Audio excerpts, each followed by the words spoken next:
Kapalong, Davao del Norte. Diyos ko. Ang tulay na bumigay. Hadlo kay ginako ang tubig kay ana-ana nun. Wala ko kabasig na kuan ako ang ulo sa bakal. Kay dagan may pagkatumba ng motor sir, dito na lusot na dan akong til sa kuan sa ni cyclone ato.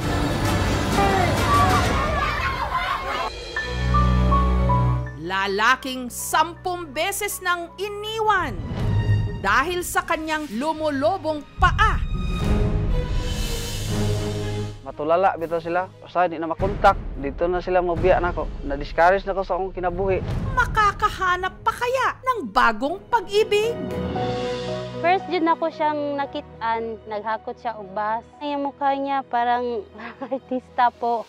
Sinabi ko na sa kanya na may gusto ako sa kanya. Ang reply niya sa akin,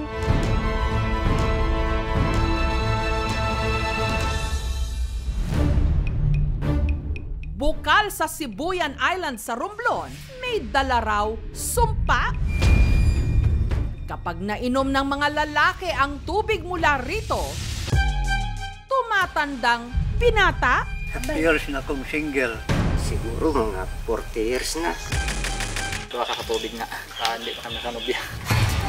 Mga lalaki usually yung nagustuhan nung engkanto na nakatira at nagbabantay dito, di nakakapag-asawa.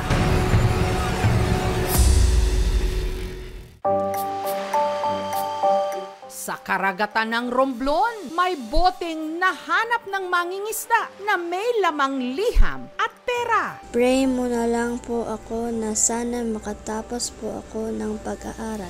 500 po yung laman ng bote. Tuwad din po. First time ko po ito na makakita ng 500. Kanino at saan kaya ito nanggaling? Dumating po kami sa Guyana. Ang laman lang po talaga ng wallet niya is yung 500. Naniniwala po kasi ako na Panginoon po kinasa pagkamatupad po yung wish ng bata. Umaasa po akong makausap yun to. Makita.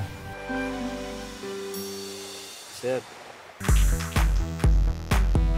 Binata sa Leyte na nilalait-lait daw noon dahil sa kanyang itsura. Patpatin ako dati. Ang dami ng tagyawat ko. Ang itim-itim ko. Hindi daw ako makakapag-girlfriend kasi wala daw magkakagusto sa akin dahil sa itsura ko. Isa na ngayong Guwapulis. Magpapakulong na lang daw po sila sa akin. Nag-aaway nga sila at nag-uunahan magpa-pictures. Kambal na separated at birth, ipinaampon sa magkahiwalay na mga pamilya. Nag-ingon si Papa na daw ko'y kambal, na igsoon. Bigla na nag-chat, sinabi niya, yung kambal ni James andun sa ano, kaya nataranta ko. Sa gamay pa na si Jobit, akong giingnan siya nga nakay kambal. Excited kay ko makita sila. Gusto na ako makita na ako akong kambal, na kay istorya gina ko siya. Paano kayang magtagpong muli para sa kanilang 16th birthday? Surprise! Happy birthday! Advance happy birthday! What was that? Ito ang Tacloban na dinatnan namin. Isang masamang panaginip. I survived! Ganda ng driver ko. Hindi ako makapaniwala. Ang ganda ng ngipin.